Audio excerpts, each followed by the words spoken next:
Narito na ang programang One Nutrition, One Nation. Talakayan at balitaang pangnutrisyon at pangkalusugan ng bayan. Napapakinggan tuwing Miyerkules, alas 3 hanggang alas 4 ng hapon sa impilang ito. One Nutrition, One Nation. Magandang araw po sa lahat ng ating masusugid na tagapakinig. Sama-sama na naman tayo para sa isang makabuluhan at masiglang talakayan ukol sa tamang nutrisyon at malusog na pamumuhay. Handog yan sa inyo ng One Nutrition, One Nation. Ako po si Queenie Amosco de Jesus, Nutrition Officer 3 mula sa National Nutrition Council. Ako po makakasama ninyo ngayong araw. Napapakinggan tayo sa 48 Nutriskwela Community Radio Station sa buong bansa, kaya't saan man kayong dako ng Pilipinas, siguradong makakarating sa inyo ang mga pinakabagong balita at impormasyon tungkol sa nutrisyon. Alam niyo ba na bawat pagkain sa ating hapag ay may kwento, mula sa magsasaka, sa kalikasan, hanggang sa ating kalusugan. Ngayong World Food Day 2025, dala ang temang Hand in Hand for Better Foods and a Better Future. Sama-sama nating tuklasin kung paano ang bawat simpleng pagpili ng masustansya at sustainableng pagkain ay hakbang tungo sa mas ligtas, mas malusog at mas maunlad na kinabukasan. Makakasama natin ang isang eksperto mula sa Food and Agriculture Organization of the United Nations para talakayin ng paksang Practicing Sustainable at Healthy Diets. Alamin naman natin kung paano ang bawat simpleng desisyon mula sa ating hapagkainan hanggang sa ating pamumuhay ay may malaking ambag sa seguridad sa pagkain at kalusugan ng sambayanan. Para sa nutrition updates, makakasama rin natin ang isang representative mula sa International Institute of Rural Reconstruction. Very interesting ang kanyang magiging topic na Climate Smart, Nutrition Sensitive Agriculture. Mamaya, sa Nutrition Habit for Life segment, gagabayan tayo sa mga tamang gawain na dapat isabuhay para manatiling malusog. At syempre, hindi rin makukumpleto ang ating programa kung wala ang masarap, abot kaya at madaling lutuin na healthy recipe mula sa ating Recipe Princess, si Miss Queenie Wapericua. Kung kayo ay may mga katanungan tungkol sa nutrisyon, huwag mag-atubiling magbahagi. Sa Tanong Mo, Sagot Ko segment, bibigyan linaw namin ang inyong mga katanungan. Mag-comment lamang sa Facebook page ng One Nutrition, One Nation radio program at ng inyong Nutriskwela radio stations. Kaya manatiling nakatutok dahil susunod na ang nutrition updates pagkatapos ng ilang paalala. Ano ang pangatlong kumain-ment, Mangmoy? Kumain-ment number 3. Kumain ng gulay at prutas araw-araw. Sa almusal, tanghalian at hapunan. 3 times a day? Oo ba? 5 servings o higit pa kada araw. Kailangan ito para humaba ang buhay. Mahilig kayo sa prutas at gulay, no? Korek ka dyan, Elmer. Paborito ko ang malunggay at kangkong. Panghimagas ko, saging, mangga, minsan, papaya. Pampakinis pati ng kutis, di po ba? Napansin mo, ha? Sundin ang 10 Kumain-ments para sa sigla at lakas ng buhay. Paalala ng National Nutrition Council ng DOH. Nagbabalik ang One Nutrition, One Nation. Ano ang bago pagdating sa nutrisyon? Ano ang mga programang panutrisyon ang kasalukuyang umiiral sa ating bansa? Sama-sama nating aalamin yan dito sa ating segment na Nutrition Updates. Kasama natin ngayong hapon si Miss Maria Sheila Anunciado, Program Manager for Food Security and Nutrition ng Philippine Program ng International Institute of Rural Reconstruction. Kasama natin siya para talakayin ang kanilang Climate Smart, Nutrition Sensitive Agriculture. Magandang araw, Miss Sheila, at welcome sa One Nutrition, One Nation. Hello, Queenie. Magandang araw sa ating lahat, sa mga nakikinig. I'm happy to be here and contribute to the On program of the National Nutrition Council.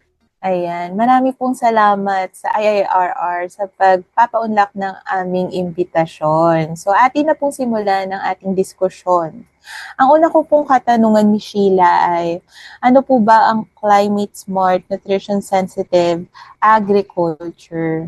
Paano po ba ito naiiba sa karaniwang pamamaraan sa pagsasaka? Yeah, thanks, Queenie. Siguro, before I move on to your question, maaari ko lang ipakilala yung aming organisasyon. Very, very short.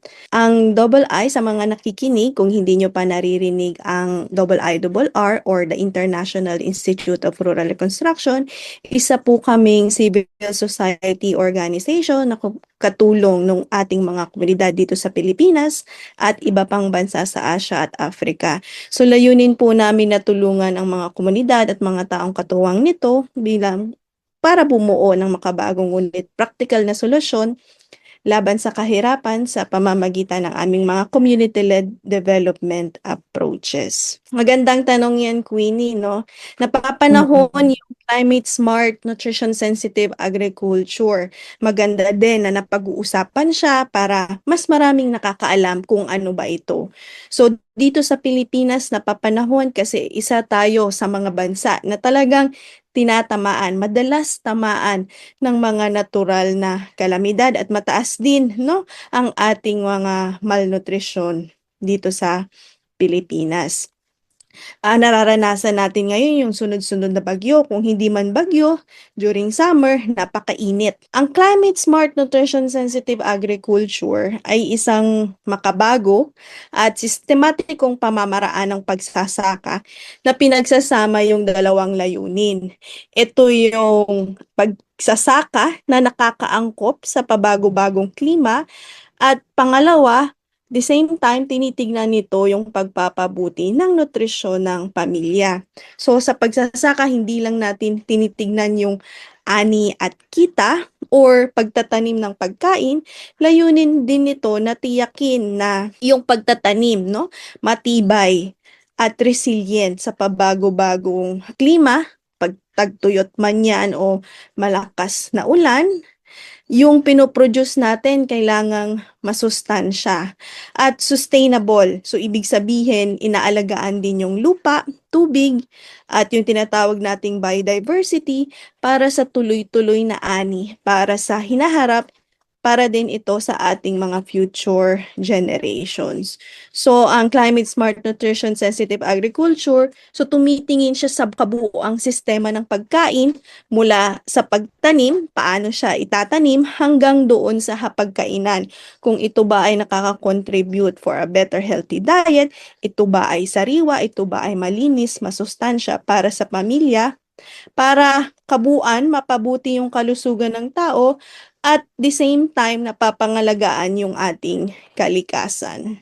Okay. So, paano po natutulungan ng programang ito ang ating mga magsasaka na makapagtanim ng masustansyang pagkain habang inaalagaan din ang kalikasan? Okay. So sa climate smart nutrition sensitive agriculture, hinihikayat namin na ang mga magsasaka o kahit ang individual na mga pamilya ay magtanim ng iba't ibang uri ng halaman sa kanilang bakuran o sa kanilang sakahan. Sinusulong ang integrated farming kung saan bukod sa pagtatanim ng mga gulay, prutas, ay maaari ding mag-alaga ng mga hayop ng manok, baboy, kambing o isda. So, sa pag-aalaga ng hayop o pagtatanim ng mga halaman, pinapahalagahan namin or itinataguyod yung mga lokal at katutubong uri ng pananim at hayop na siyang masustansya at sanay sa ating klima.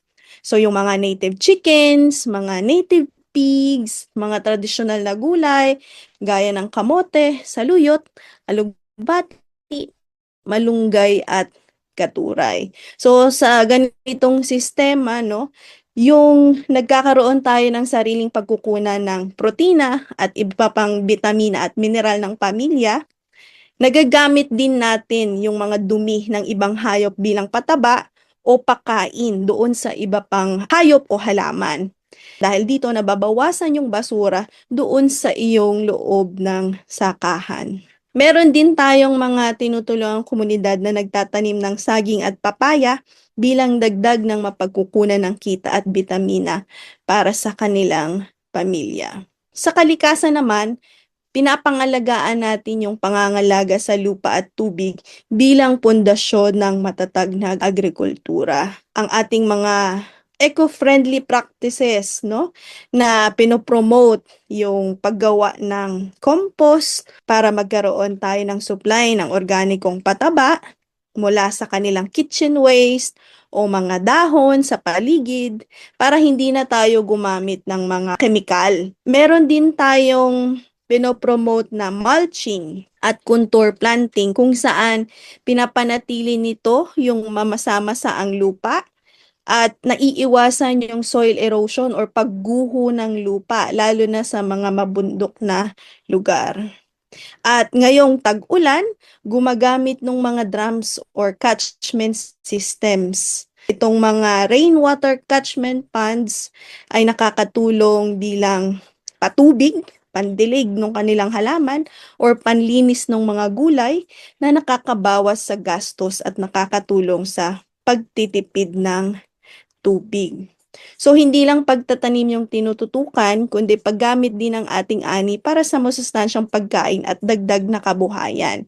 So, sa IRR, may mga learning sessions at community cooking demonstrations kung saan tinuturo paano gawing masustansya at abot kaya yung pagkain na kanilang itinatanim. So, kung ano yung itinatanim mo, dapat yun din ang iyong kinakain.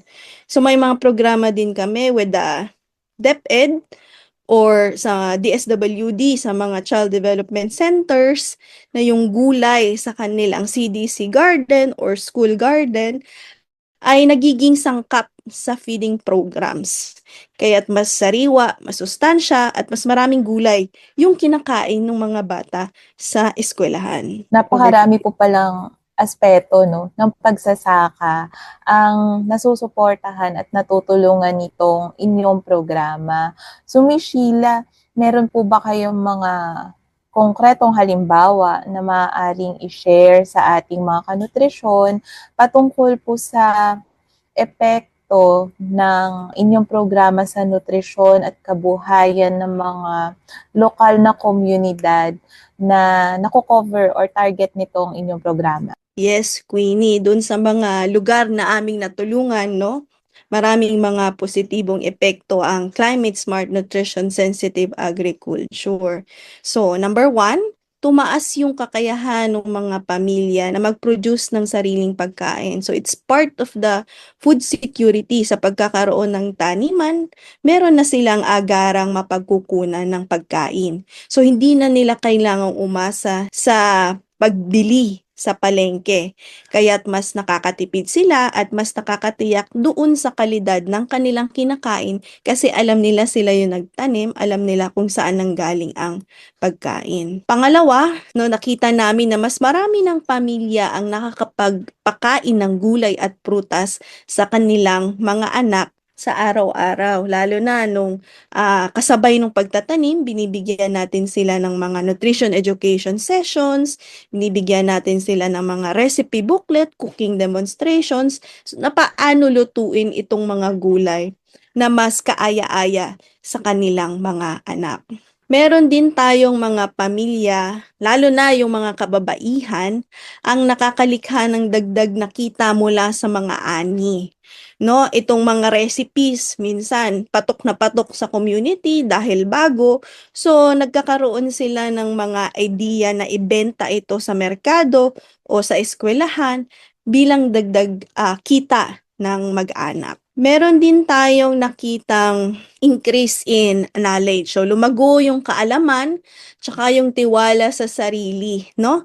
Natutunan nila na hindi lamang yung technical na aspeto ng pagsasaka, kundi pati yung kahalagahan ng pagpaplano ng pagkain o yung menu planning para mas makatipid at the same time yung paggamit ng mga likas na yaman sa tama at makakalikasan na pamamaraan. And lastly, nakita namin na mas matibay na ugnayan sa komunidad dahil nagtutulungan ang mga pamilya sa paggawa ng mga taniman Tapos nagkakaroon din ng pagbabahagian ng binhi at pagpapalitan ng kaalaman. So napaka dami po pala ng mga benefits or mga magandang at positibong resulta nitong programa sa mga natulungan ninyong komunidad. At masaya po kami sa National Nutrition Council dahil kibat namin ang double I, double R pagdating sa pag-i-improve ng nutrition ng ating mga komunidad. So sana ma-expand itong programa ninyo, no, Miss Sheila, sa iba pang komunidad. O meron po bang ibang mga hakbang o plano ang inyong organization upang higit na mapalawak itong climate smart, nutrition sensitive agriculture? Salamat, Queenie. Oo, syempre. So, sa double I, double R, gusto namin na mas marami pang Pilipino yung makinabang dito sa ating programang Climate Smart Nutrition Sensitive Agriculture. So, gaya ng sabi mo, nais namin pang mas palawakin yung pagsasanay at suporta sa mga lokal na pamahalaan tsaka paaralan para mas maisama itong climate smart nutrition sensitive practices sa kanilang mga programa, lalo na doon sa kanilang local development plans at school-based or community-based feeding programs para hindi lang siya or maging bahagi siya ng pangmatagalang solusyon, hindi lamang isang pansamantalang project na matatapos, walang sustainability, kundi mas regular na aktibidad doon sa komunidad or sa munisipyo. So gusto din naming palawakin in terms of yung collaboration with other ahensya ng gobyerno katulad ng National Nutrition Council, ng Department of Agriculture, Department of Education, pati yung mga civil society groups, no. Alam mo naman ang ating problema sa nutrisyon at even dito sa ating pagharap ng climate change ay isang multi-sectoral, no, na problema at kailangan din ng multi-sectoral na solusyon. So, magkakaugnay ito. So, mas maraming nagtutulungan, no, mas magkakaroon tayo ng mas malaking impact dito sa ating mga tinutulungang komunidad. Gusto din naming i-highlight yung pagdiin sa partisipasyon ng kabataan at saka kababaihan, no, na magkaroon ng maging aktibong tagapagtaguyod ng masustansya at makakalikasang pagsasaka. And lastly, plano rin ng double I, double R na palawakin yung research at documentation upang masukat at maibahagi sa iba yung aming mga konkretong resulta ng Climate Smart Nutrition Sensitive Agriculture para mapagtibay yung ating ebidensya ng ganitong uri ng pagsasaka ay epektibo hindi lamang sa produksyon or ani, kundi pati sa kalusugan, sa kita, kabuhayan at sa ating klima. Ayan. So, marami pong salamat at gusto rin namin i-congratulate ang Double I, Double R sa pag-i-implement ng isang epektibong programa para sa pag-improve ng nutrition at agriculture practices sa ating mga piling komunidad. Ayan. So, maraming salamat, Miss Sheila. Meron po ba kayong mensahe sa ating mga tagapakinig na gustong mag-adopt nitong inyong programa? Thank you, Queenie. Thank you sa NNC. So, maraming salamat dito sa pagkakataon na maibahagi yung aming programa at saka magkaroon pa ng malawakang impormasyon, pagbabahagi ng impormasyon sa ganitong sistema ng agrikultura at nutrisyon. Sana, no, mas marami pa tayong mas maabot na komunidad na magiging modelo ng tamang nutrisyon at climate resiliency. So, para mas magkaroon tayo ng mas matatag na food system, kumbaga, no? And we also think na yung food ay hindi lamang sa pagkain, but we also took into consideration yung epekto niya sa ating kalikasan o sa kapaligiran. Thank you so much, Queenie. Ayan. So, naway ang ating diskusyon ngayong araw ay magsilbing inspirasyon po sa ating mga kanutrisyon, hindi lamang sa ating mga magsasaka, pati na rin sa mga komunidad na nais magsulong na masustansya at sustainableng pagkain para sa lahat. Of course, hinihikayat din natin ang bawat isa na makiisa sa mga ganitong inisyatiba upang sama-sama nating maisulong ang seguridad sa pagkain at pangangalaga sa kalikasan. So maraming salamat, Ms. Maria Sheila Anunciado mula sa International Institute of Rural Reconstruction sa pagbabahagi ng inyong kaalaman at karanasan tungkol sa Climate Smart Nutrition Sensitive Agriculture. Huwag kayong aalis mga kanutrisyon dahil magbabalik ang One Nutrition, One Nation matapos ang ilang paalala. Ang kampiyon ng 10 Commandments, Mang Moy!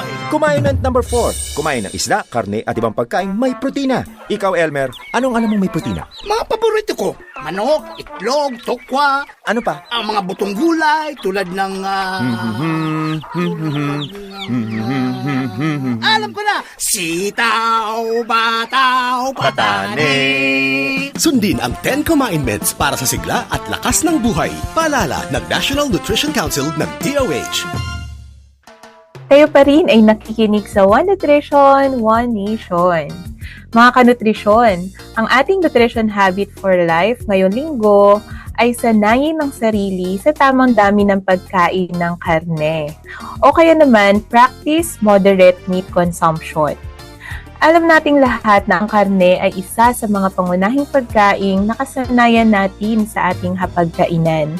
Ito ay mayaman sa protina, iron at iba pang sustansya na kailangan ng ating katawan upang maging malakas at masigla. Ngunit tandaan, kapag tayo ay sumusobra sa pagkain ng karne, lalo na yung mga pulang karne at mga processed meat, maaari itong magdulot ng iba't ibang sakit gaya ng high blood pressure, sakit sa puso, diabetes at ilang uri ng cancer. Naku mga kanutrisyon, hindi lamang kalusugan ng apektado, malaki rin ang epekto nito sa ating kapaligiran. Dahil ang sobrang production ng karne ay nagreresulta sa mataas na carbon emissions, matinding paggamit ng tubig, at pagkakalbo ng kagubatan. Kaya napapanahon ang ating paalala. Sanayin ang sarili sa tamang dami ng pagkain ng karne o practice moderate meat consumption. Sa panahon ngayon na patuloy na tumataas ang presyo ng mga bilihin at lumalala ang epekto ng climate change, makabubuti na bawasan natin ang sobrang pagkonsumo ng karne at simulan ng pagtanggap sa mas mura, masustansya at mas sustainableng alternatibo. Nandiyan ang ating mga gulay, prutas, munggo, tokwa, at lalo na ang mga isda na sagana sa omega-3 fatty acids, protina, at mas madaling tunawin ng ating katawan kumpara sa karne. Mga kanutrisyon, maaari nating simulan sa mga simpleng hakbang tulad ng paglilimita ng pulang karne o red meat sa 2 o 3 beses lamang kada linggo, pagpili ng mas maliliit na serving sizes, pagsubok sa meatless meals, kahit 1 beses o 2 beses lang sa isang linggo, at mas madalas na pagdagdag ng gulay, whole grains, at isda sa ating mga pagkain. Ang simpleng pagbabago sa ating pagkain ay hindi lamang magpapabuti sa ating kalusugan, kundi makatutulong din upang mapangalagaan ang ating kalikasan para sa susunod na henerasyon. Kaya mga kanutrisyon, hindi kailangang alisin ang karne sa ating diet, pero mahalagang matutong kumain ng tama at sapat lamang. Simulan natin ang pagbabago ngayon.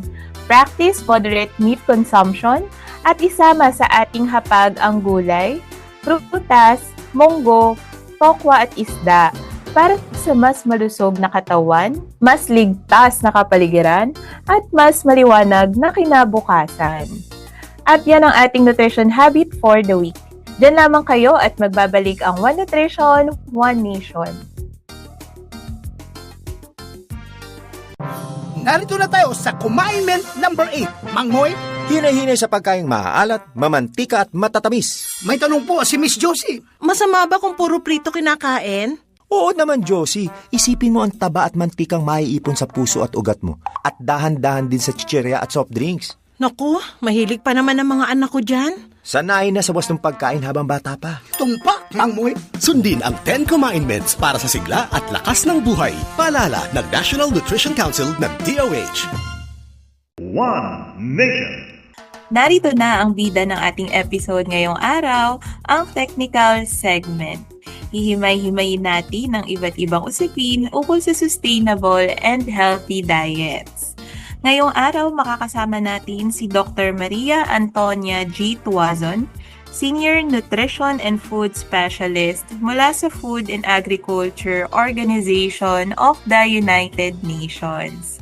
Siya ang ating makakasama ngayong araw upang magbigay ng mga kaalaman patungkol sa sustainable and healthy diets. Magandang araw po, Dr. Tuazon, at welcome sa One Nutrition, One Nation. Okay, magandang araw din sa iyo, Queenie, at sa lahat ng mga nakikinig dito sa programa ninyo. Okay, so simulan na po natin ang ating usapin ukol sa sustainable and healthy diets.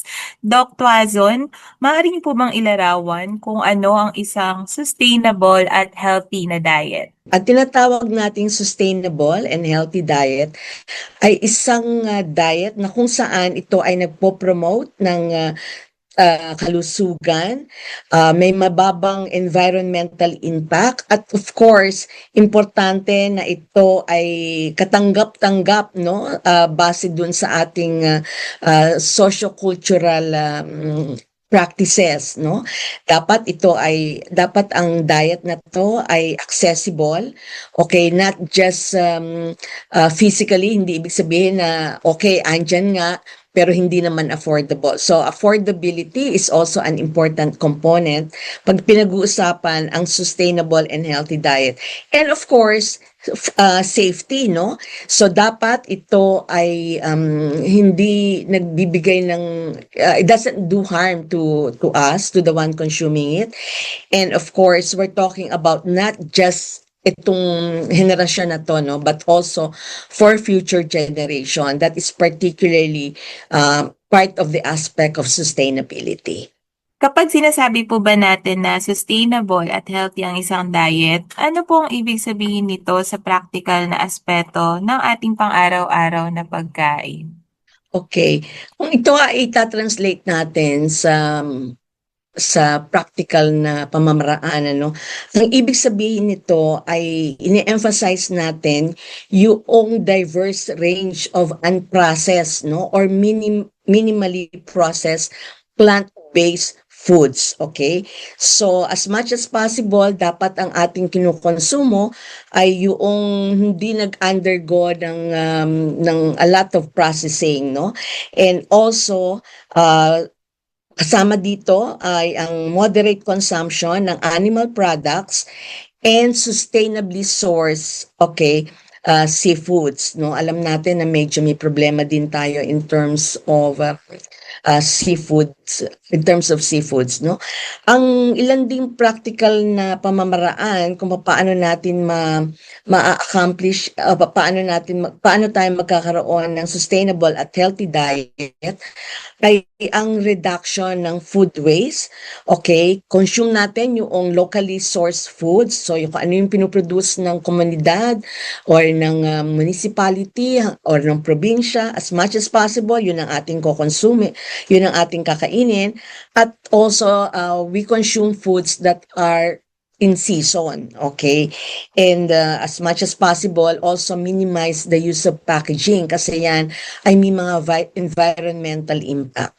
Okay, actually, Doc Tuazon, no, lagi nating sinishare yung mga ganyang messages sa ating One Nutrition, One Nation episodes, no, na dapat mag-consume sila ng locally available foods, yung minimally produced or processed.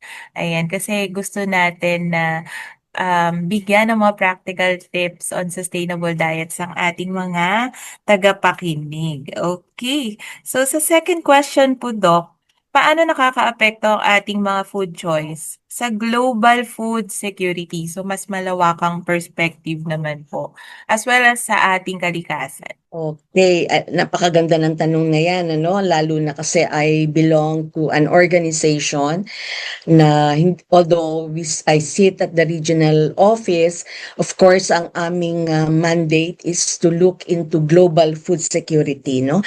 And we recognize, kami ay kinikilala namin ang importansya ng ating food choices, individual food choices, no? Kasi ito ay nakaka-impluwensya ng environmental sustainability, okay?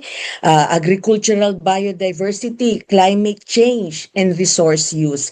Importante talaga na ang mga diets na kinakain ng ating mamamayan ay yung diverse, plant-based, okay? Particularly those that promote regenerative agricultural practices, no? Yung nagpo-protect ng lupa, nag-reduce ng greenhouse gas emission, and sumusuporta, no, ng resilient food systems, okay? So ito yung mas nakikita namin na pamamaraan kung pamamaraan or linkage or connection between individual food choices and global food security. So additionally, reducing food waste, no? Food waste is a serious problem that contributes to climate change. So individually, kung ang ating kung mamimili tayo ng ating mga kakainin, no, we should try to really strive for minimizing, okay, food waste, no, by consciously, okay, consuming those that lessens waste and greenhouse gas emission, okay? Ayan. Kaya kailangan talaga, Doc, no, na mindful tayo pagdating sa ating kakainin. Kung ano lang yung kaya nating kainin sa isang kainan, yun lang yung kukunin natin or yun lang yung ihahain natin para makabawas sa food waste. Kasi may mas malaking epekto pa pala ito pagdating sa Yes. food security at saka climate change. Sige, Doc. Ngayon naman, Doc, pag-usapan natin yung mga paraan para magkaroon ng sustainable diets. Unang-una, para po sa mga pamilya, ano po yung mga simpleng paraan na pwedeng gawin nila upang maging sustainable at healthy ang kanilang diet? Okay. Siguro I will take a broader perspective, no? Kasi a family consists of different members, okay? So, ando ng ang magulang, okay? Lalo na ang mga nanay na kung sino ang namamahala sa pagbili at paghahanda ng mga pagkain. Tapos meron din tayong mga members like the younger members of the family, okay? Lahat 'yon ay merong role, no, to play in ensuring na magkakaroon tayo ng paano tayo magkakaroon ng sustainable at healthy diet, okay? So again, I go back to yung mga sinabi ko earlier.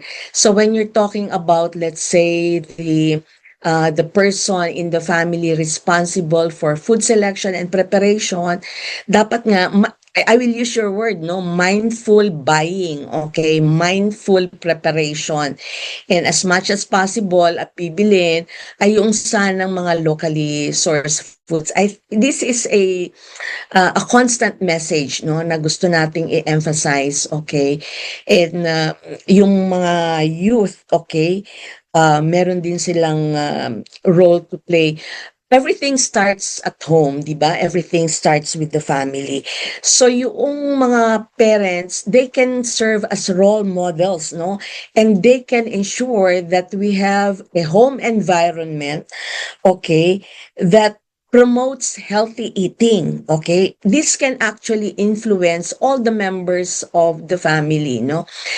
If I may share a personal experience, like when my son was growing, alam natin na ang mga kabataan, hindi mahilig kumain ng mga ampalaya, mapait kasi, mga ganyan, So ako, even at a very young age, I tried to find ways to make, let's say, ampalaya eating something something that is pleasurable for my son, okay? And alam ko na tayo when we grow up, may mga food habits tayo na mahirap na talagang Yes. ma-discard, no? Oo, andun na na-acquire na natin. Pero pagkaharap natin ng mga anak natin, hindi natin dapat ipakita kung ano yung mga na-acquire nating eating behavior na hindi naman talaga maganda, okay? So, dapat talaga mother, father, okay, we should set the good example for healthy eating, okay? Kung ano man ang ipapakita, kung ano man ang isisilbi sa kanila, like let's introduce more of fruits, vegetables, whole grains, no? And limit natin yung mga unhealthy options like sugary beverages. Encourage, let's say, drinking of water. Again, Of going water, back to the yes. going back to the example of my son, ano, I was so afraid na lalaki siya na ang kakainin niya ay hamburger, mga pizza, mga soft drinks, no. So I really made an extra effort na ang ikahain ko sa kanya in terms of, let's say, snacks would be our native delicacies, no? Pinapatronize pa natin yung ating mga small producers, di ba? So, yun I think this is one example, okay? Of course, we have nutrition education and awareness, although this is more of a responsibility ng, let's say, local government units. But what they learn from attending, let's say, mothers classes, ay sana maipamulat din nila, no, sa mga miyembro ng kanilang pamilya, okay? And then nowadays siguro importante na, you know, when I was teaching nutrition in UPLB, I remember na kasi pag kumakain, minsan ang mga magulang, that is also the time na kinagagalitan ng mga anak, di ba?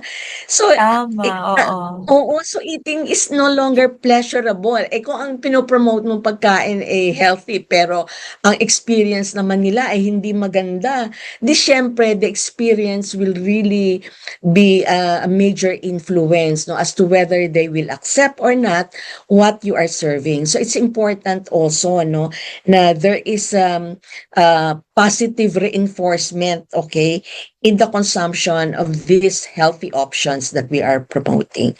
About the adolescents, kahit na nga mga bata, yung social media, no, napakalaki rin ng influence niyan. So dapat ang mga parents ay i-guide din ng mga bata tungkol sa mga mensahe na nakukuha nila sa social media.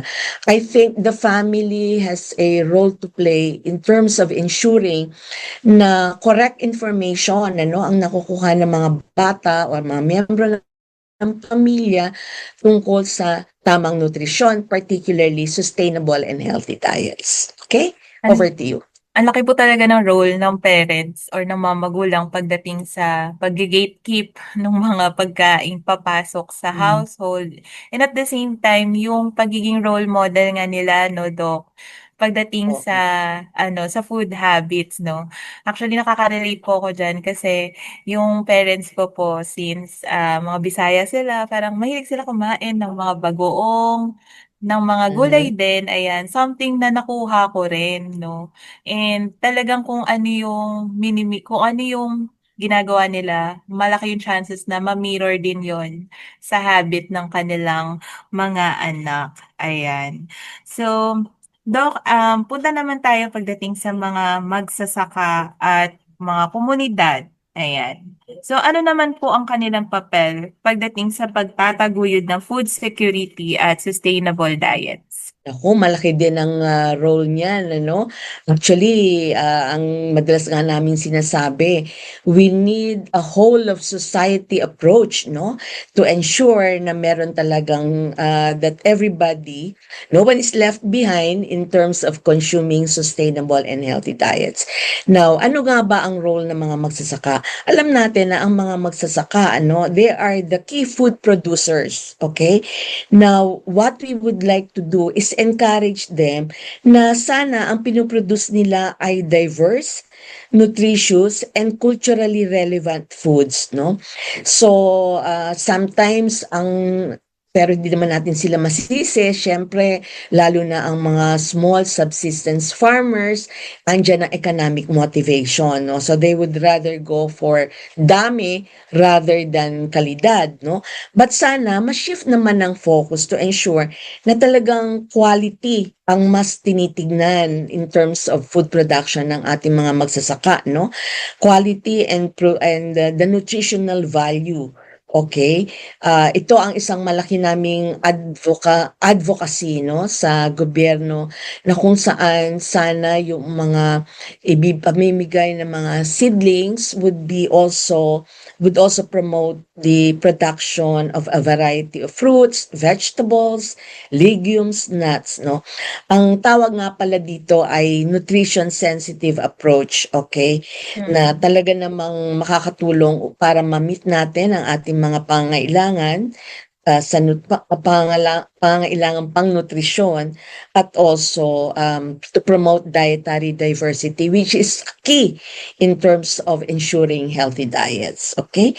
Ang isa ring bagay na gusto namin sana isaisip ng mga magsasaka at ng mga local government at ng mga komunidad ay yung preservation of traditional knowledge and practices, no, na nakaka-contribute sa local food cultures, na in a way, in so many ways, no, they also encourage healthy eating patterns.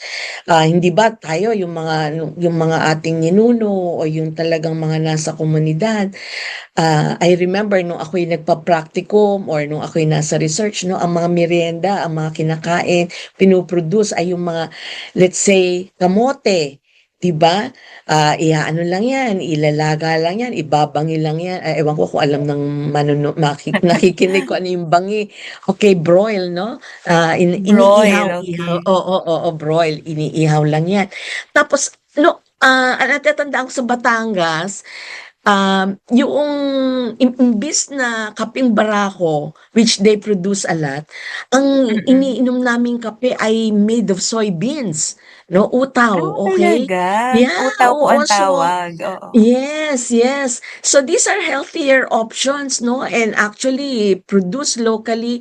Ano nga di ba tayo pinag-usapan natin short and long food path, no? Ito from production, kukuhanin mo na, kakainin mo na, at yung so yun ang mga pwedeng iambag, no, ng ating mga magsasaka. And of course, ang sinasabi namin ngayon with all our environmental problems, climate change, ang pinopromote namin ay sana ang mga magsasaka naman ay mag-adapt ng sustainable farming techniques, no?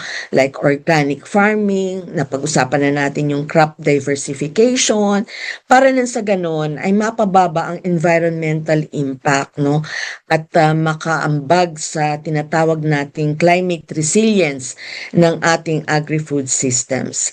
Meron din silang role when it comes to educating consumers, no? And they play an important role pag pinag-uusapan natin ng value chain, no? Okay, so malaki ang pwedeng iambag ng ating mga magsasaka at mga komunidad. Ang alam ko po so far, ang Department of Agriculture, meron po silang initiative to provide seedlings for high-value crops, no? HVC, ayan. Ito daw po yung mga crops na nutrient dense, mataas yung nutrient content, and hindi basta-basta nasisira, depende sa pagbabago ng temperature. Ayan. Have you heard of this, Doc Tuazon?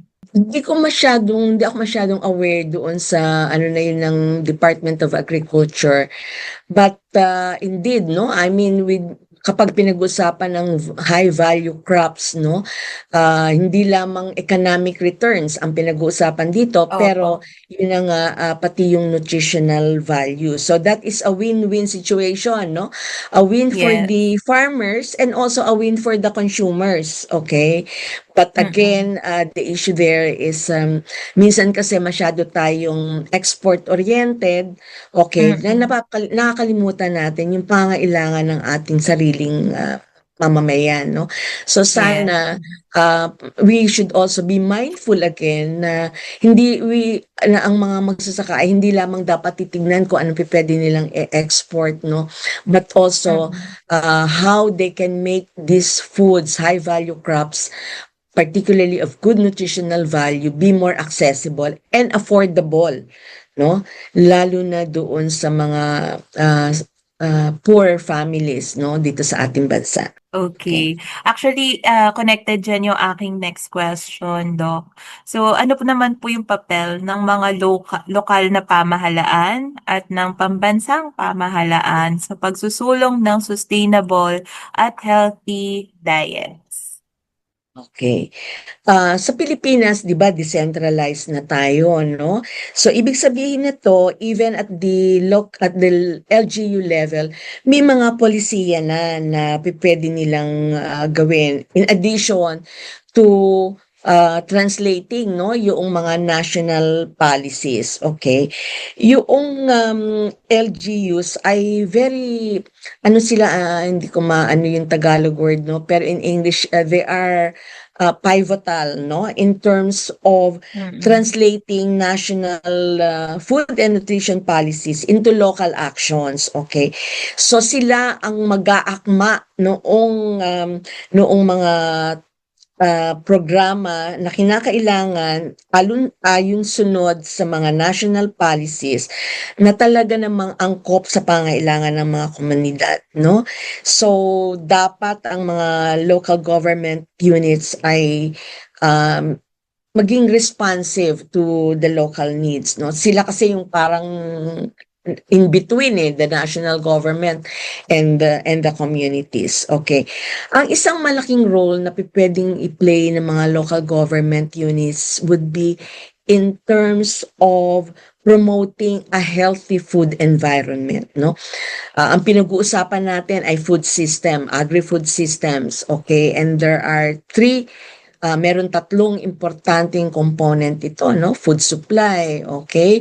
And then you have the food environment and then the individual factors, doon ang mga consumer behavior. Now, the food environment should be made healthy, okay? So ibig sabihin doon dapat ma-regulate, no, ang food marketing. Dapat isuporta ng local government units ang mga local food markets, okay? And siguro through some local policies, i-restrict ang availability ng ultra-processed foods, okay? So by putting in place these policies, they will in fact encourage the consumption of sustainable and healthy diets. Of course, dito at the LGU level, hindi naman to pwedeng gawin lang ng isang sektor, no? So kinakailangan talagang magkapit-kamay o kapit-bisig ang lahat ng mga key actors at the local government unit, including of course, no, the private sector, okay? Even the local media or what you are doing here, okay? Dapat ang governance at that level should be responsive to the needs, no, and should be promotive of sustainable and healthy diets, okay? They can also, alam din natin sa local government units, usually sila yung merong mga capacity development activities, no? So trainings, mga ganon. So alimbawa, meron silang training para sa small scale farmers, no, and food businesses. They can emphasize, okay, yung mga prinsipyo na pinag-usapan natin kanina, no, like for instance yung adoption of climate smart, nature-based agricultural production techniques. They can also emphasize, let's say, how to reduce food loss, no, for the small food businesses, and also how to use environment friendly packaging. So maraming pwedeng gawin ang mga ating local government units, no? They also are responsible sa public nutrition education, awareness campaigns, no? So ito ang pwede in this public nutrition education and awareness campaigns, pwede nila emphasize, no, the importance of, not just the importance, no, pero ano ba ang ibig sabihin ng sustainable and healthy diets. Okay? Actually, yung mga nabanggit nyo, Doc Wazon, no, madalas nating nakikita yan sa mga LGUs na talagang nag invest sa pag improve ng food security sa kanilang areas. And talagang nagsisimula ito sa adoption ng mga polisiya na nagmumula sa ating pambansang pamahalaan. So nakita natin na mula sa national level hanggang sa mga bawat pamilya, may mga role tayo na dapat gawin para maging sustainable ang ating diet. And itong ating episode ngayon ay nagko-contribute sa ating celebration ng World Food Day sa October 16. Ayan. So Dr. Azon, maaari niyo po bang i-share sa atin ano yung mga pangunahing mensahe ng World Food Day 2025 at bakit napakahalaga nito sa ating kasalukuyang panahon? So, ang World Food Day 2025 theme is Hand in Hand for Better Foods and a Better Future, no? Meron din kami sa FAO na initiative called Hand in Hand Initiative, okay? Ang tema na ito ay ini-emphasize ang global collaboration, no? Across governments, organizations, sectors, and communities to build peaceful, sustainable, and food-secure futures. Okay? So that is through transformation of agri-food systems, no, which will lead to ensuring access to healthy diets, okay? While living in harmony, of course, with the planet, okay? So ito yung, in a nutshell, that is what the theme is all about for the World Food Day. So ito ay ini-emphasize ang talagang importansya, no, ng agri-food systems transformation. Hindi ko alam kung ang mga nakikinig ay alam nila na in 2021 nagkaroon tayo ng isang global event, no? UN Food System Summit, okay? And since then, every 2 years nagkakaroon ng global events to take stock of the policies or mga actions ng mga governments towards promoting a food secure and nutrition secure world, no? Leaving no one behind. So, for this year, it's still aligned with that UN Food System Summit call to action, no? And we emphasizing really a whole of government, a whole of society approach, not just at the country level but also at the global level. Alam mo ba na including dito sa Pilipinas, ang isa sa malaking sinasabi ng mga representatives from governments is the need for investments, no? So ito ay isang malaking pangailangan, and so we hope that this theme of hand in hand for better foods and a better future, okay, will unlock investments for agri-food systems transformation, no, that will deliver on sustainable and healthy diets. Kaya pong ating Nutrition Month for this year ay nakafocus din sa food security. Ayan. So, tayo ay nagtatawag ng mas malaking investment for food and nutrition security mula sa national government agencies at sa ating mga local government units. Ayan. And of course, sa ating mga civil society organizations, private sectors, academe, and youth. Okay. So, Doc Pichay, dahil nababanggit na natin yung pagko-consume ng locally sourced foods, no? Meron po ba kayong mga halimbawa na maaaring ma-share sa ating mga kanutrisyon? Mga pagkain pong abot kaya, masustansya, at makakatulong sa pangangalaga ng ating kalikasan. Ang ilan sa mga example would be our leafy greens, no? So andyan yung ating mga malunggay, andyan yung ating, of course, kangkong, no? Tatatandaan ko, there was a time, no? Talagang matanda na ako, pasensya na, Queenie. Meron tayong ipinalalabas sa TV, ang kangkong. Natatandaan mo ba yun? Naku, parang hindi ko po Oo, naabutan there yun, Doc. meron noon ano, talagang may mga TV and radio spots na kung saan pinopromote itong mga examples ng mga pagkain Ah, na affordable, nutritious, and environment friendly, no? So, leafy greens, yung mga root vegetables, okay, kamote, dito sa Pilipinas, ang dami nating klase ng kamote. Meron tayong talagang yung orange flesh kamote na very high in vitamin A, no? Some of the yung nabanggit ko kaninang utaw, ano, ang yes. Mm. hindi tayo katulad ng mga Japanese yung edamame, that is also soybean, no? Siguro isang Mm. pwede nating gawin, i-promote natin ang just i-steam ng utaw and then consume it as such, no?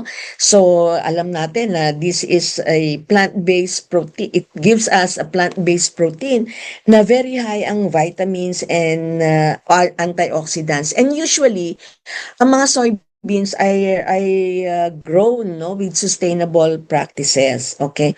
Yun namang mga root vegetables and root crops, no, potatoes, carrots, okay? Hindi ko lang na monitor kung ano na ang presyo ngayon dito sa sa market sa Pilipinas. Pero kasi I have been living in Bangkok, no, for quite some time now. So, ito ay I think they're also quite affordable, no, and nutrient dense, okay? Alam natin na and these root vegetables actually have low environmental impact, okay? So isa 'yon sa magandang aspeto, ano, ng pagkonsumo nito. Yung mga pulses, okay, hindi ba sabi ko nga kanina, as much as possible, mga plant-based products sana ang i-consume natin, although alam ko naman as a nutritionist na animal source foods usually provide better sources, no? Pero kung maaari lamang, sana nga talking about foods, no, na with low environmental impact, we can probably also promote the consumption of ating mga beans, okay, mung beans, mga lentils, okay.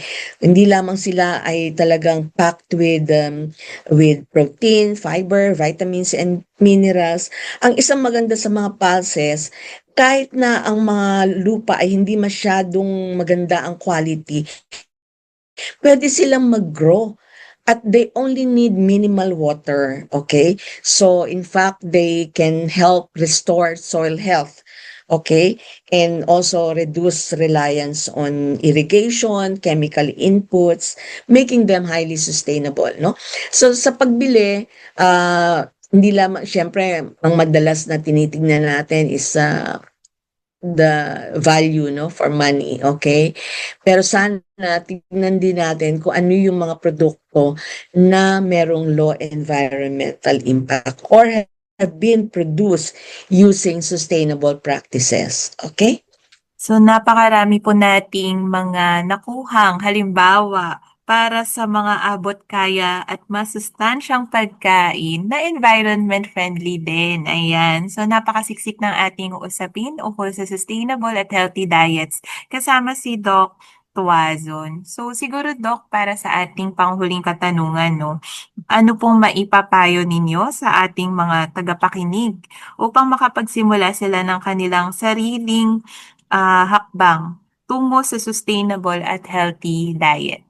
Thank you very much for that question, no. Actually, maraming personal actions na pwede tayong gawin. Let me just cite a few, no, na base dun sa mga pinag-usapan na natin. So, i-prioritize natin ang pagkonsumo ng plant-based diets, okay? Lalo na ang fruits, vegetables, yung mga binanggit ko nga kanina, na kung saan ay they have a low environmental impact at i-avoid natin, no, ang pagkonsumo ng mga highly processed and animal plant-based foods. Siguro ang isa rin pwede nating gawin ay i-reduce natin ang paggamit ng mga single-use packaging and gumamit tayo ng mga reusable containers, okay? Para ito ay malimit ang environmental pollution, lalo na doon sa link with the food consumption. Pwede rin nating gawin ay kung mamimili tayo when planning meals and shopping, i-minimize natin ang food waste sa pamamaraan na pagbili lamang kung ano talaga yung ating kailangan, no? Pag-store ng pagkain properly and using leftovers creatively, okay? I think lalo na doon sa mga mothers classes, isa rin to sa ini-emphasize, no? How to recycle, okay, leftovers. So, para rin sa ganun, malimit ang food waste. Let us also engage in community initiatives, no? Mag-participate tayo sa mga initiatives like farmers market, no, educational campaigns, maging kabahagi tayo ng pagbabahagi ng mga tamang impormasyon, no? Hindi lamang sa importansya ng sustainable and healthy diets, kundi paano nga tayo makaka-contribute din, no, to having a sustainable diet. So, yung mga nabanggit ko, if you take them together, they actually foster behavior change, no? So, ang pagbabago ay kailangan magsimula sa atin, no? Kailangan talaga ng behavior change. Hindi lamang para mabenepisyuhan tayo individually, but also let's see how our actions can ensure planetary sustainability, no? So, i-align natin ang ating food choices, okay? Food choices, food practices, let's say cooking practices, no, with environmental and social responsibility. Siguro ito ang panghuling mensaheng gusto kong ibahagi sa ating mga nakikinig. Maraming salamat po. Muli, maraming salamat Dr. Maria Antonia G. Tuazon mula sa UN Food and Agriculture Organization sa pagbabahagi mo sa amin ng iyong kaalaman tungkol sa ating episode ngayong on sustainable and healthy diets. So dyan lamang kayo dahil magbabalik ang One Nutrition, One Nation. One Nutrition, One Nation. Nagbabalik ang One Nutrition, One Nation. Hindi lang masustansya, budget-friendly din ang recipes na aming inihanda para sa inyo kada linggo. Basta masarap, healthy, at affordable recipes ang hanap nyo, sagot yan ni Recipe Princess Queenie. Ano ang recipe na inihanda mo para sa amin ngayong araw, Recipe Princess Queenie? Ihanda na ang panulat at papel dahil tiyak na panalo sa sarap ang recipe na dala ko para sa inyo. So for today's episode, magluluto tayo ng kalamote patties. Pero teka muna, bago tayo magsimula sa pagluluto, mahalagang paalala muna tungkol sa food safety. Tandaan, hindi lang dapat masustansya kundi ligtas din ang pagkaing ihahanda para sa ating pamilya. Una, ugaliing maghugas ng kamay ng maigi gamit ang sabon at malinis na tubig nang hindi bababa sa 20 seconds. Gawin ito bago, habang at matapos maghanda ng pagkain. Pangalawa, tiyakin na malinis ang lahat ng gamit sa kusina na ating gagamitin. At panghuli, hugasan ng mabuti ang mga sangkap tulad ng gulay, prutas at karne bago lutuin. Ngayon, nahanda na ang lahat at siguradong ligtas ang ating mga sangkap. Simulan na natin ang pagluluto. Ang mga sangkap na kakailanganin ay 3 pieces ng itlog ng manok, 2 teaspoons ng iodized salt, 1/8 teaspoons ng durog na paminta, 1 tablespoons ng hiwa na sibuyas, 1 tablespoons ng hiwa na bawang, 1 1/4 cups ng ground chicken breast, 2 cups ng hiwang kalabasa, 3 cups ng hinimay na kamote tops, 1/2 cup ng all-purpose flour, and 1/2 cup ng mantika. At ito naman ang paraan ng pagluluto. Sa isang mangkok, pagsamahin ang itlog, asin, paminta, sibuyas, bawang, manok, kalabasa, talbos ng kamote at harina. At syempre, haluing mabuti. Ikalawa, hatiin ang mixture sa 10 bahagi. Humigit kumulang 1/2 cup o 90 grams ang bawat isa. Ihulma ito bilang mga patty. Last step, sa isang kawali, painitin ang mantika. Iprito ang mga patty sa loob ng 7 minutes bawat side o hanggang sa maging golden brown. At handa nang iserve ang kalamote patties. Hango ito sa 2022 Menu Guide Calendar ng DOST Food and Nutrition Research Institute. Ang recipe na ito ay makakagawa ng 5 servings. At yan ang ating recipe for the week! Salamat, Recipe Princess Queenie. Susunod na ang inaabangan na tanong mo, sagot ko segment. Huwag kayong aalis dahil magbabalik ang One Nutrition, One Nation matapos ang ilang paalala.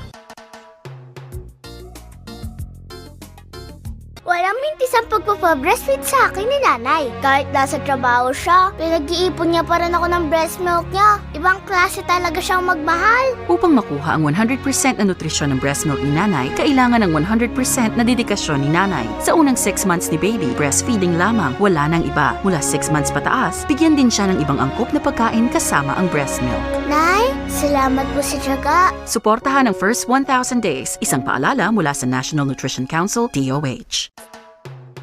We're back dito sa One Nutrition, One Nation. Marami ka bang tanong tungkol sa pagkain at wastong nutrisyon? Isa ka rin ba sa mga nahihirapan na maka-achieve ng nutrition goals? Huwag mag-alala mga kanutrisyon, basta pagdating sa pagkain, kalusugan at nutrisyon, bibigyan kasagutan namin yan sa ating segment ngayon. Ang tanong na ating sasagutin ay galing kay Daniel, 25 years old, isang college student mula sa Valenzuela City. Ang kanyang tanong ay, may tips ba para sa healthy diet kahit tight ang baon? Lagi na lang kasing fast food ang aking kinakain. Ayan, for sure maraming makaka-relate sa tanong na ito, So maraming salamat, Daniel. Oo naman, posible pa rin ang healthy diet kahit tipid ang ating budget. Hindi kailangan mahal ang pagkain para maging masustansya ang ating diet. Konting planning at diskarte lang ang ating kailangan. Halimbawa, sa halagang 50 to 60 pesos, makakabili ka na ng kalahating kilo ng saging na lakatan o saba. Pwede mo itong gawing baon sa loob ng ilang araw bilang merienda. Pwede ka rin mag-stock ng itlog at kamatis na mura, madaling lutuin, at puno ng nutrisyon. Kung may oras, mas maganda ring maghanda ng pagkain sa bahay. Kahit simpleng adobong sitaw lang, o kaya naman ay ginisang munggo. Mas mura na, mas busog pa, at mas healthy kumpara sa fast food. Pwede ring pumili ng pagkain pwedeng tumagal ng ilang kainan, gaya ng pansit, pwedeng kainin sa tanghalian, baon sa hapunan, at merienda pa kinabukasan. Kung may ref naman sa dorm o tinutuluyan at nakakauwi ka tuwing weekend, mainam na mag-imbak ng mga lutong ulam galing kay nanay o tatay. I-store ng tama para hindi agad mapanis at pwede pang tumagal ng ilang araw. Mas matipid, mas practical, at mas nakakasiguro ka pa sa kalinisan ng pagkain. Isama na rin ang mga prutas bilang iyong baon. Nandiyan ang saging, papaya o mansanas na abot kaya at mas mabuti kesa naman bumili ka pa ng soft drinks o french fries. Huwag din kalimutan ang tubig. Bukod sa mas tipid, mas healthy ito kaysa iced tea o soda. Sa huli, hindi kailangan mamulubi para kumain ng tama. Ang sikreto ay nasa tamang paghahanda at matalinong pagpili ng pagkain. Ayan, sana nasagot namin, Daniel, ang iyong katanungan. Para pa sa ibang tanong, mag-comment lamang sa One Nutrition, One Nation radio program Facebook page o sa Facebook page ng inyong mga Nutri-Eskwela stations. Sisikapin naming masagot ang inyong mga tanong dahil ang tanong nyo, sagot namin. Dito lang yan sa One Nutrition, One Nation. One Nutrition, One Nation. At dito na po nagwawakas ang isa na namang makabuluhang episode ng ating talakayan tungkol sa tamang pagkain at wastong nutrisyon. Naway nakapulot kayo ng mga simpleng tips at bagong kaalaman na makakatulong sa pagpapanatili ng malusog na pamumuhay para sa inyo at sa inyong pamilya. Taos-puso rin ang aming pasasalamat sa ating mga naging panauhin ngayong araw kay Dr. Maria Antonia G. Tuazon mula sa United Nations Food and Agriculture Organization na nagbahagi ng mahalagang impormasyon tungkol sa sustainable at healthy diets. Nandyan din si Miss Maria Sheila Anunciado mula sa International Institute of Rural Reconstruction para sa kanyang pakikiisa sa ating Nutrition Updates segment. Huwag din kalimutan ang ating recipe princess na si Queenie Wapiricua at ang ating production staff na si Miss Chelsea Season. Maraming salamat sa inyong lahat.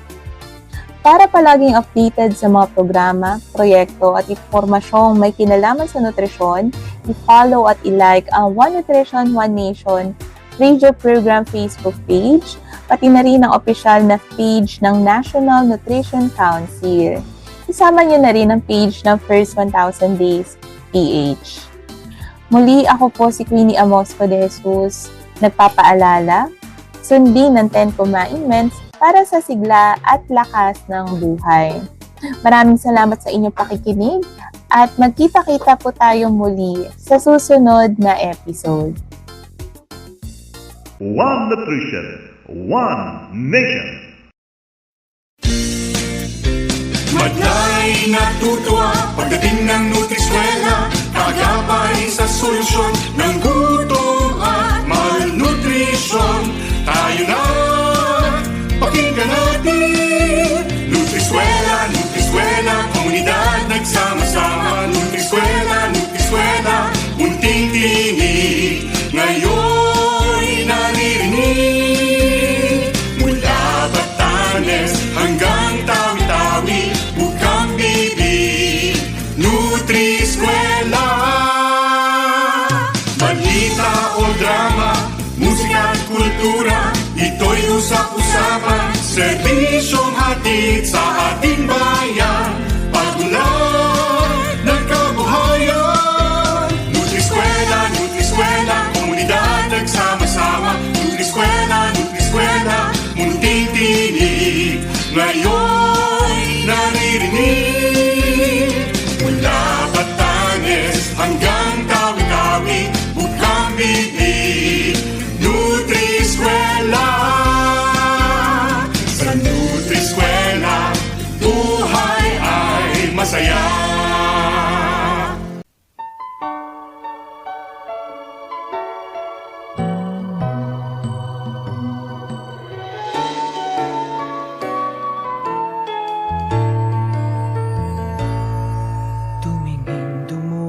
Sa mundo, anuman ang nais makakamit mo, kakaiba ang iyong lakas, tiyaga at talino. Kayang-kaya mo, bilib ako sa'yo.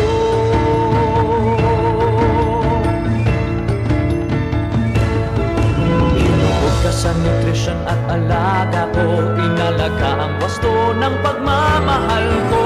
Alam kong malayo ang iyong mararating. Ang turo ko iyong palaganapin.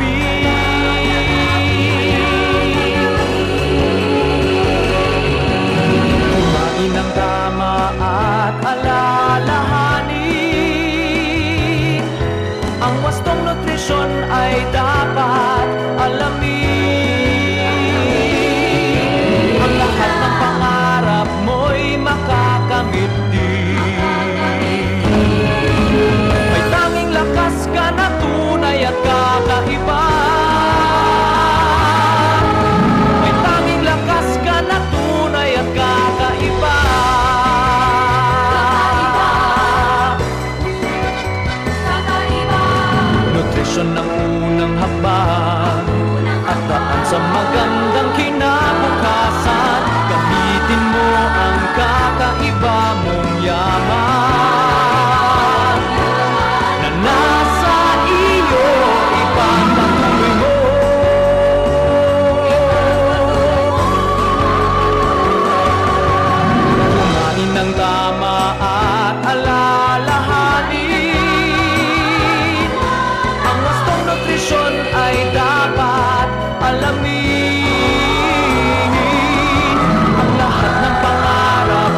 ng tama at alalahanin. Ang wastong nutrisyon ay dapat alamin. Ang lahat ng pangarap mo'y makakamit din.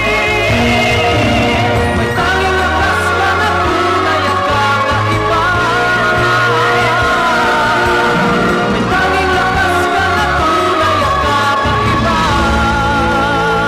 Wastong nutrisyon, alamin, gawin at palaganatin.